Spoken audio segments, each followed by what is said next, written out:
আজকে আমি পড়াচ্ছি তড়িৎ দ্বিমেরু কি, তড়িৎ দ্বিমেরু ভ্রামক কাকে বলে, এর একক এবং এর মাত্রা লেখো। আমি আজকে প্রথমে আলোচনাটা করছি। তো তড়িৎ দ্বিমেরু হচ্ছে যখন দুটো সমপরিমাণ আধান খুব কাছাকাছি অবস্থান করে এবং একটা সংস্থা তৈরি করে, তখন তাকে তড়িৎ দ্বিমেরু বলে। আমি আবারও বলছি, যখন দুটো সমান পরিমাণ আধান কিন্তু বিপরীত প্রকৃতি খুব কাছাকাছি থেকে যে সংস্থা গঠন করে তাকে তড়িৎ দ্বিমেরু বলে। এটা কোনো লিকুইড জলে দ্রবীভূত, যেমন সোডিয়াম ক্লোরাইড বা লঘু সালফিউরিক অ্যাসিড, এটা ভেঙে যায়। এখন সোডিয়াম ক্লোরাইড ভেঙে গেলে এক জায়গাতে প্লাস সোডিয়াম প্লাস, এক জায়গাতে ক্লোরিন মাইনাস পাশাপাশি অবস্থান করে একটা তড়িৎ দ্বিমেরু তৈরি করে। বা সালফিউরিক অ্যাসিড H প্লাস এবং SO4 মাইনাস, এরা পাশাপাশি থেকে তড়িৎ দ্বিমেরু গঠন করে। এভাবে তড়িৎ দ্বিমেরু গঠিত হয়। তড়িৎ দ্বিমেরু সংজ্ঞাটা কী বলবো, আমি আবার রিপিট করি। যখন দুটো সমান কিন্তু বিপরীত প্রকৃতির আধান কাছাকাছি অবস্থান করে যে সংস্থার সৃষ্টি করে তাকে তড়িৎ দ্বিমেরু বলে। তড়িৎ দ্বিমেরু ভ্রামক কাকে বলে? তা তড়িৎ দ্বিমেরু যাকে বললাম, যে সংজ্ঞাটা দিলাম, এরকম কাছাকাছি দুটো আধান সমান কিন্তু বিপরীত প্রকৃতি, এটাকে আমরা তড়িৎ দ্বিমেরু বলবো। তড়িৎ দ্বিমেরু হওয়া মানে তার ওদের মধ্যে একটা দূরত্ব আছে। এই দূরত্বটাকে আমরা সাধারণত 2L দ্বারা প্রকাশ করি। তড়িৎ দ্বিমেরু ভ্রামক বলতে ওই দুটো আধানের যে কোনো একটি আধান এবং ওদের মধ্যে যে দূরত্ব, সরলরৈখিক যে দূরত্ব, এই দুইয়ের গুণফলকে তড়িৎ দ্বিমেরু ভ্রামক বলে। P সমান Q ইন্টু 2L। এটা একটা ভেক্টর রাশি। যেহেতু ভেক্টর রাশি, তাই আমরা ভেক্টর নোটেশনে আমরা এটাকে এভাবে লিখব, P সমান Q 2L। প্রশ্ন হলে দিকটা কোন দিকে হবে? এর দিকটা হচ্ছে মাইনাস আধান থেকে প্লাস আধানের দিকে। তাই তড়িৎ দ্বিমেরু কাকে বলে আমি আবারও বলছি, রিপিট করছি। দুটো সমান পরিমাণ কিন্তু বিপরীত প্রকৃতির আধান কাছাকাছি অবস্থান করে যে সংস্থার সৃষ্টি করে তাকে তড়িৎ দ্বিমেরু বলে। আর তড়িৎ দ্বিমেরু ভ্রামক কাকে বলে? তো ওই তড়িৎ দ্বিমেরু যে কোনো একটি আধান এবং ওদের মধ্যে যে সরলরৈখিক দূরত্ব, তাদের যে গুণফল, সেই গুণফলটাকে তড়িৎ দ্বিমেরু ভ্রামক বলে। এটা একটা ভেক্টর রাশি, এর একটা দিক আছে। ভেক্টর নোটেশনে আমরা এটাকে P মাথায় দিচ্ছি না, Q ক্রস 2L এইভাবে আমরা লিখি। কিন্তু স্কেলার রাশি, সুতরাং তীরচিহ্নটা এর মাথাতেই হবে। এর দিকটা হচ্ছে -Q থেকে +Q এর দিকে। এবারে একক কি হবে? একক বোঝাই যাচ্ছে যে P সমান Q ইন্টু 2L। তাহলে আমি যদি SI পদ্ধতি যাই, তাহলে কুলম্ব ইন্টু মিটার, বা যদি সিজিএস হয়, এটা হচ্ছে ইন SI, আর ESU ইন্টু সেন্টিমিটার, এটা হচ্ছে ESU পদ্ধতিতে বা সিজিএস পদ্ধতিতে। এটাকে এভাবেও লেখা যায়, স্ট্যাট কুলম্ব ইন্টু সেন্টিমিটার। তাহলে আমরা একক লিখলাম। এবার মাত্রা কি হবে? P এর মাত্রা হচ্ছে এরকম, Q এর মাত্রা, Q মান হচ্ছে IT, আর হচ্ছে L এর মাত্রা মানে হচ্ছে M। সুতরাং IT M, এটা হচ্ছে এর মাত্রা। তা তড়িৎ দ্বিমেরু কি, তড়িৎ দ্বিমেরু ভ্রামক কাকে বলে, এর একক এবং মাত্রা আমরা জানি। নেক্সট আমরা আসছি যে একটা তড়িৎ দ্বিমেরুর জন্য কোনো একটা বিন্দুতে ক্ষেত্র প্রাবল্য নির্ণয় করো।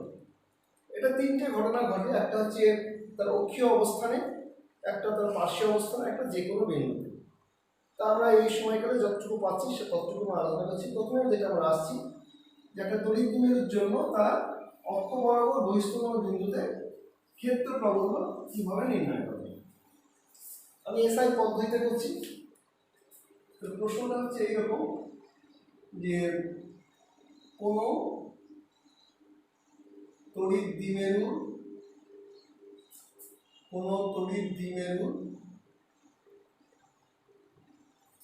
অক্ষের উপর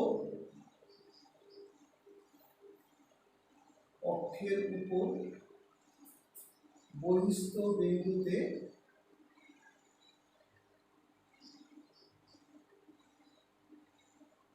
ক্ষেত্র প্রাবল্য নির্ণয় করো।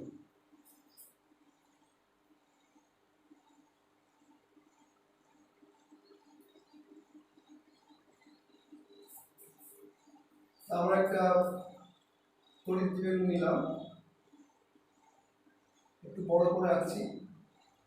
এটা মনে করি প্লাস কিউ, এটা মনে করি মাইনাস কিউ।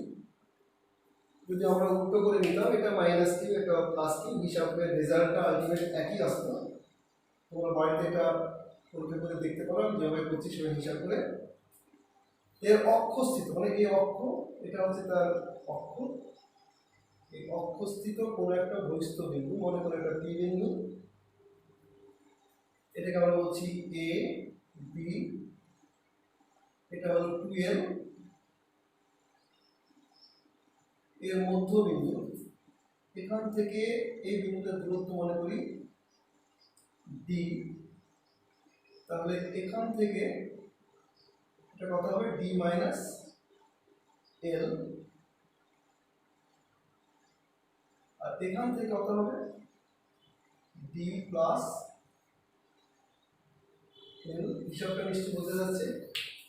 মধ্যবিন্দু থেকে এটা হচ্ছে ডি ধরলাম, এটা যেহেতু 2l, তাহলে এটা হবে l, তাহলে এটা এখান থেকে এটা কত হবে ডি মাইনাস এল, আর এখান থেকে এটা কত হবে ডি প্লাস এল। এখন এই মাইনাস আধানটা এই আধানটাকে কি করবে, আকর্ষণ করবে।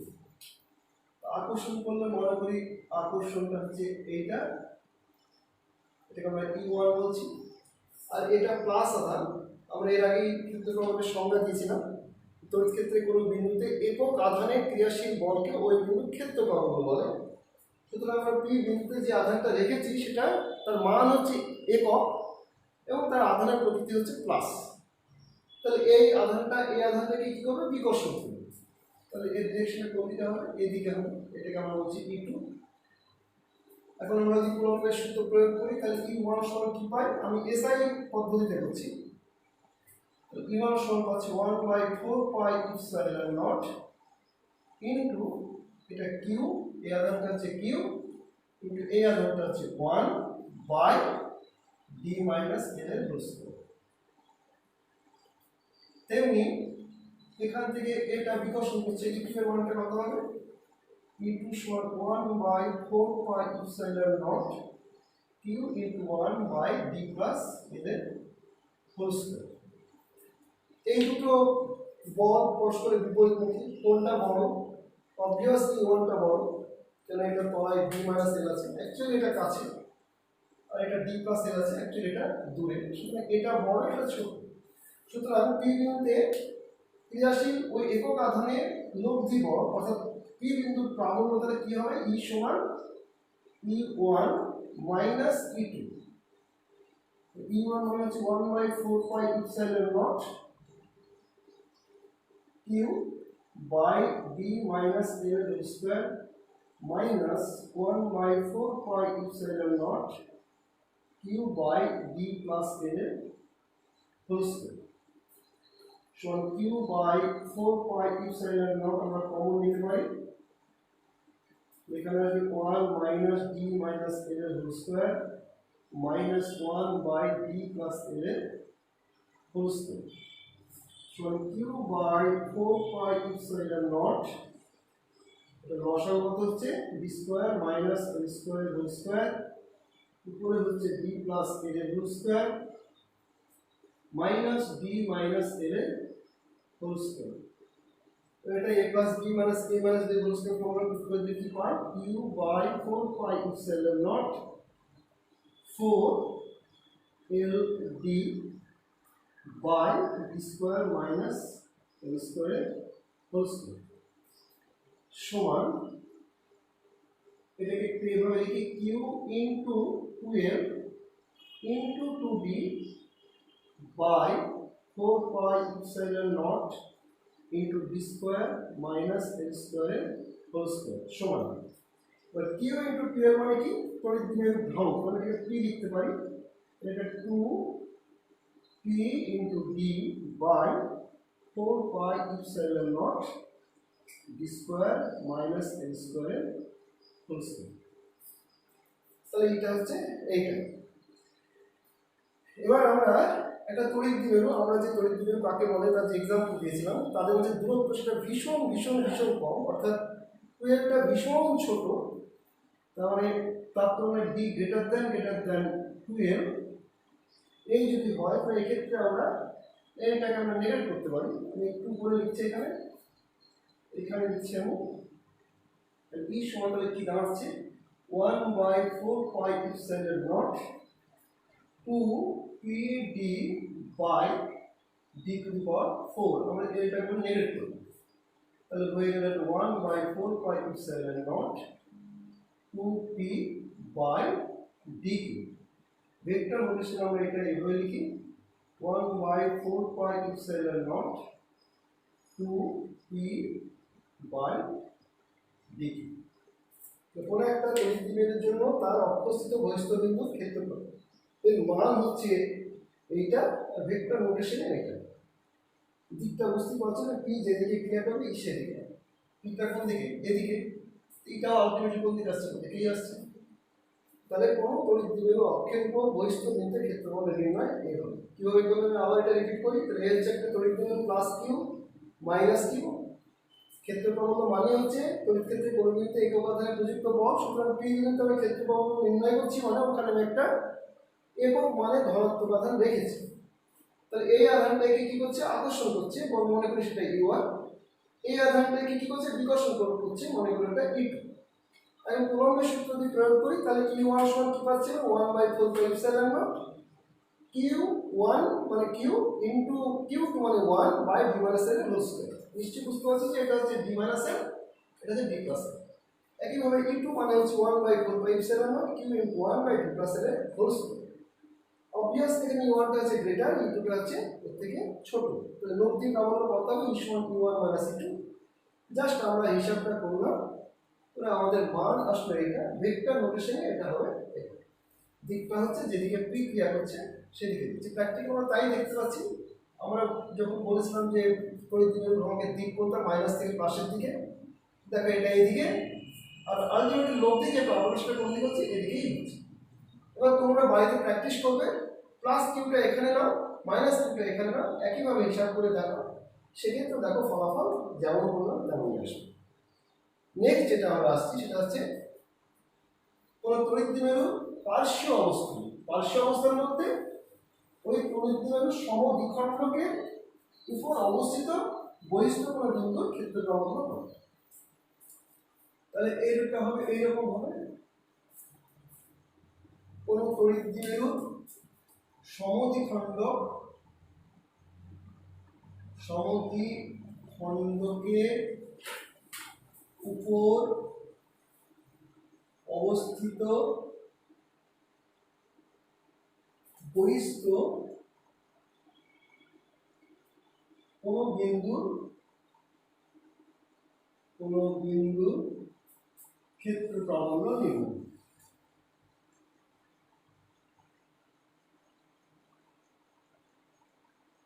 এটা কিরকম হয়, যথারীতি আমরা একটা তড়িৎ দ্বিমেরু নিলাম, ছবিটা একটু বড় হচ্ছে মানে তড়িৎ দ্বিমেরু এত বড় নয়, ভীষণ ছোট, এটা মাথায় রাখতে হবে। অত ছোট নিয়ে গেলে ছবি আগে জানতে হবে একটু বড় করে রাখা হচ্ছে। আমি এখানে মনে করি এটা প্লাস কিউ আধান নিলাম, এখানে এটা মনে করি মাইনাস কিউ আধান নিলাম, কিন্তু আধানটা উল্টো পাল্টা হলে ফলাফল একই আসবে, সেটা তোমরা বাড়িতে প্র্যাকটিস করবে। এবার সমদ্বিখণ্ড, লম্ব সমদ্বিখণ্ড এবং এইটা, আচ্ছা এটা লম্ব সমদ্বিখণ্ড, লম্ব সমদ্বিখণ্ড এটা কি বিন্দুতে ক্ষেত্রফল নির্ণয়। তাহলে ওখানে একটা একক ধনাত্মক আধান রেখেছি, তাহলে এটাকে তুমি যোগ করে দাও, এটা কি করবে এদিকে, এটা এদিকে ক্রিয়া করবে, এটা প্লাস আধান, এটা প্লাস আধান বিকর্ষণ করবে, আর এটা কি করবে এটা আকর্ষণ করবে। আমি এটাকে বলছি E1, এটাকে আমি বলছি E2। নিশ্চয়ই বুঝতে পারছো যে E1 এবং E2 এর মান সমান, কারণ সমদ্বিখণ্ডকের উপর আছে, এখান থেকে এরও যা দূরত্ব, এখান থেকে এরও তাই দূরত্ব, এরও যা আধানের মান, এরোতে আধানের মান, এরোতে আধানের মান, সবকিছু মানগুলো সমান। সুতরাং ওদের এর জন্য এখানে প্রযুক্ত বল এবং এর জন্য এখানে প্রযুক্ত বলের মান কিন্তু সমান। তফাৎটা কি? এই প্রযুক্ত বলের মানটা এদিকে আর এই প্রযুক্ত বলের মানটা এদিকে। তারপর আমাদেরকে E1 এবং E2 লব্ধি বের করতে পারলে লম্ব সমদ্বিখণ্ডকের উপর বহিস্থ কোণের প্রাবল্যন বেরিয়ে যাবে। দ্বিতীয়টার নাম দিলাম আমরা P, এটাকে আমরা বলছি A, এটাকে আমরা বলছি B। এখন এইটাকে আমরা এই AB এর সমান্তরাল করে টেনে দিলাম। এখন এই কোণটা যদি থিটা হয়, এই কোণটা কত হবে? থিটাই হবে। এই কোণটাও সমদ্বিবাহু ত্রিভুজের নিয়ম অনুসারে ওটা থিটাই হবে। E1 এর এই অংশটা কত হবে? E1 cos থিটা, আর এই অংশটা কত হবে? E1 sin theta. এটা থিটা, এটাও তাহলে কি হবে? থিটাই হবে। E2 এর এই অংশটা তাহলে কত হবে? তাহলে E2 cos থিটা, আর এই অংশটা কত হবে? E1 sin theta. সরি, এটা E2 sin থিটা। এবার E1 আর E2 মান কেমন? সমান বলেছে, আর E1 এবং E2 মানটা সমান। তাহলে E1 sin থিটা এবং E2 sin থিটা, খেয়াল করে দেখো এরা পরস্পরের সমান বিপরীতমুখী। সুতরাং এরা পরস্পরের বলটাকে কি করবে? নষ্ট করে দেবে, প্রশমিত হবে। সুতরাং এ বিন্দু লব্ধি প্রাবল্যতা কত হবে? E1 cos theta plus E2 cos theta. আমরা লিখি তাহলে লব্ধি প্রাবল্য E সমান তাহলে হচ্ছে E1 cos theta plus E2 cos theta. যেহেতু E1 এবং E2 সমান, তার এটা 2E1 লিখে দিলাম। এবার 2E1 এর মানটা কত হবে? 1/4 pi epsilon q into 1 by f square into cos theta সমান 1/2 পাই ইপসিলন। আচ্ছা, এটা 2 রাখি, এটা 2 রাখি, 4 পাই, এটা 2 রাখলাম। এটা হলো q cos theta by f square। এখন থিটা, এই যে থিটা আছে এটা, তো cos theta সমান তাহলে কি হবে? ভূমি বাই অতিভুজ। তো ভূমি কোণটা এইটা, এটা হলো ভূমি, এটা হলো অতিভুজ। তাহলে আমি এটাকে লিখতে পারি এটা 2q by 4 pi epsilon naught into 1 by f square into cos theta মানে হচ্ছে AO by f square। হয়ে গেল 2q into AO by 4 pi epsilon naught APQ। R AO মানে কি? এটা হচ্ছে 2L, এটা হচ্ছে 2L। তাহলে AO এটা কত হবে? তাহলে এটা L হবে। সুতরাং আমি এটাকে এভাবে লিখি 2q into L by 4 pi epsilon naught APQ। এবার 2qL মানে কি? P, তড়িৎ দ্বিমেরু ভ্রামক, by 4 pi epsilon naught। R APQ খেয়াল করি তো যে AP square is equal to OP square plus AO square. এটা হচ্ছে D, এখান থেকে এটা হলো D, এটা কি লিখবো তাহলে? D square plus L square. অতএব AP সমান তাহলে কত হচ্ছে? D square plus L square to the power half. APQ সমান কত হচ্ছে?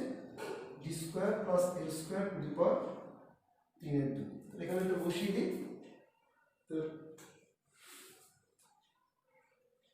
এটা হচ্ছে D square plus L square whole to the power 3/2।